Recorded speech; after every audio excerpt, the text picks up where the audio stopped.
Hello students, पिछले lecture में हम पढ़ रहे थे राजस्थान में कृषि।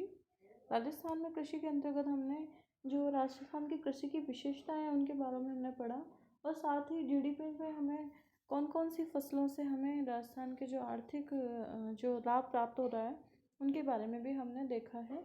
और साथ ही साथ ये भी देखा कि किन किन फसलों में राजस्थान में उत्पादन में जो राजस्थान है अग्रणी रहा है। तो इन सब का अध्ययन करते हुए हमने विभिन्न प्रकार की जो फसलें हैं बुआई के आधार पर, उद्देश्य और उपयोग के आधार पर इनके प्रकार को हमने देखा। और साथ ही अलग अलग जो फसलें हैं जिनमें खाद्यान्न फसलें, दलहन फसलें और नकदी फसलें, इन सब के उत्पादन किन किन एरियाज़ में राजस्थान के कौन कौन से क्षेत्रों में होता है उनका अध्ययन हमने किया।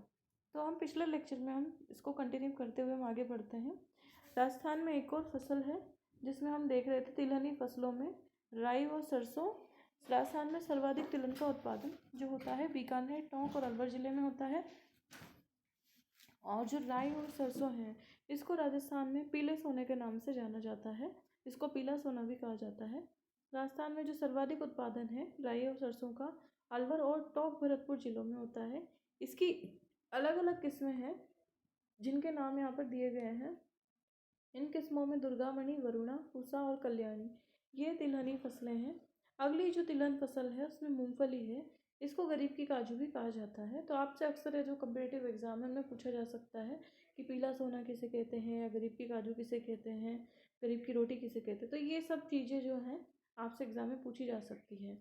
राजस्थान में जो मूंगफली का सबसे ज़्यादा उत्पादन होता है वो बीकानेर के लूण करनसर और जोधपुर में होता है।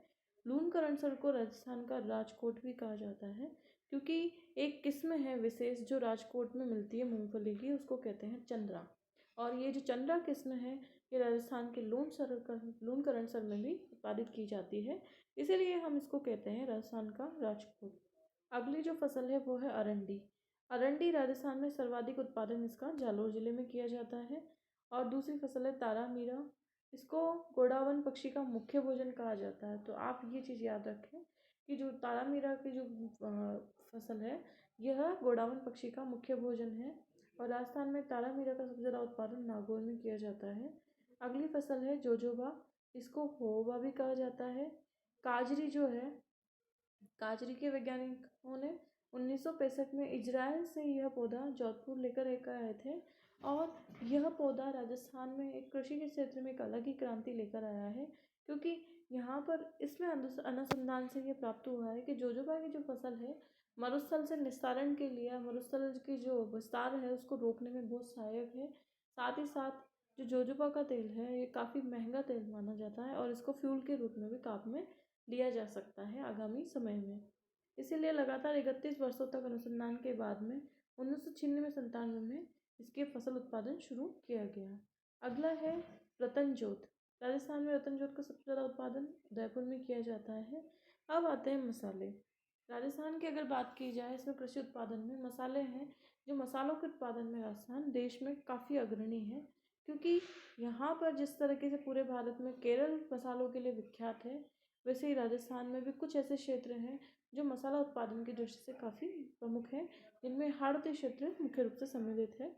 इन मसाला उत्पादन में झालावाड़, कोटा और बारां जिले अग्रणी हैं, जबकि भारत में केरल व राजस्थान राज्य में सर्वाधिक मसालों का उत्पादन करता है।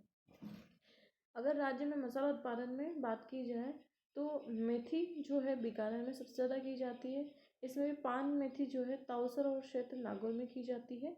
जीरे की फसल जोधपुर और जालोर में की जाती है। और इसबगोल है जिसको घोड़ा जीरा भी कहते हैं, ये जालोर में है और इसकी मंडी है। हल्दी का उत्पादन बूंदी और उदयपुर जिले में किया जाता है। अजवाइन का चित्तौड़गढ़ में, अदरक का उदयपुर में, लहसुन का कोटा में। कोटा में इसकी बहुत बड़ी मंडी है, छिपा बड़ौद में और बारां में इसकी मंडी को स्थापित किया गया है। धनिया का उत्पादन में भी राजस्थान में झालावाड़ और बारां जिले काफ़ी ज़्यादा अग्रणी है। और रामगंज मंडी जो कि कोटा में है वो इसके लिए प्रसिद्ध है, धनिया की मंडी के लिए। अगला है मिर्च। मिर्च सवाई माधोपुर में सबसे ज़्यादा उत्पादित की जाती है। लाल मिर्च मंडी इसलिए टोंक में स्थापित की गई है। प्याज जो है जोधपुर और सीकर जिले में काफ़ी ज़्यादा फेमस है और यहाँ पर सबसे ज़्यादा इनका लाल प्याज का उत्पादन किया जाता है। सौंफ का उत्पादन नागौर में किया जाता है। अगर राजस्थान में प्रमुख फलों की बात की जाए उत्पादन की दृष्टि से, राजस्थान में राज्यों में जो फसल है सबसे ज़्यादा फल उत्पादन करने वाला जो है झालावाड़ और गंगानगर जिले हैं। झालावाड़ संतरों के लिए प्रसिद्ध है और गंगानगर भी किन्नू के लिए उत्पादन के लिए बहुत अधिक प्रसिद्ध है। राज्य में खजूर की खेती को बढ़ावा देने के लिए जैसलमेर, जोधपुर, बाड़मेर, पाली, गंगानगर, हनुमानगढ़, चूरू, झुंझुनू, जालोर, सिरोही, नागौर जिलों में खजूर की खेती की जाती है। और इनमें से 99% जो जिले हैं वह मरुस्थलीय विकास के जो क्षेत्र है, मरुस्थलीय क्षेत्र में जो स्थित जिले हैं उनको सम्मिलित इसमें किया गया है। राज्य में जैविक खेती को बढ़ावा देने के लिए डूंगरपुर जिले को पायलट प्रोजेक्ट के रूप में चुना गया है। और राज्य में जैविक खेती के अनुसंधान की स्थापना के लिए वानिकी प्रशिक्षण केंद्र झालावाड़ में स्थापित किया गया है। और अगर बात करें कृषि से जुड़ी विभिन्न क्रांतियों की, तो अक्सर क्रांतियों के बारे में क्वेश्चन पूछ लिया जाता है जिनका संबंध है, जिसमें हरित क्रांति जो है खाद्यान्न उत्पादन से संबंधित है, जिसमें मुख्य रूप से गेहूँ जो खाद्यान्न फसल है उसके बहुत बम्पर उत्पादन से संबंधित है खाद्यान्न हरित क्रांति का। इसकी शुरुआत 1966 से 67 में हुई थी और भारत में इसके जनक है MS स्वामीनाथन। श्वेत क्रांति दूध से संबंधित है, जो कि दुग्ध उत्पादन में क्रांतिकारी परिवर्तन से संबंधित है। उसके जनक है वर्जिस कुरियन। लाल क्रांति का संबंध टमाटर और मांस उत्पादन से संबंधित है। रजत क्रांति का अंडा उत्पादन से संबंधित है। भूरी क्रांति का खाद्य प्रसंस्करण से। नीली क्रांति का मत्स्य पालन से। गुलाबी क्रांति का झींगा मछली के उत्पादन से। व्हाइट गोल्ड क्रांति का कपास उत्पादन से। गोल्ड क्रांति आलू के उत्पादन से। पीली क्रांति सरसों के उत्पादन से संबंधित है। तो ये जो क्रांति से संबंधित जो क्वेश्चन है अक्सर आपसे एग्जाम में पूछे जाते हैं, ज़्यादातर कॉम्पिटिटिव एग्जाम में पूछे जाते हैं। कुछ ऐसे हैं: पीली क्रांति सरसों के उत्पादन से। सुनहरी क्रांति बागवानी फसलों से। अमृत क्रांति नदियों को जोड़ने से संबंधित है। काली क्रांति पेट्रोलियम पदार्थों के उत्पादन से संबंधित है। और भूरी क्रांति गैर परंपरागत ऊर्जा स्रोतों को बढ़ावा देने से संबंधित है। तो ये थी मुख्य फसलें और राजस्थान में होने वाली प्रमुख क्रांतियाँ।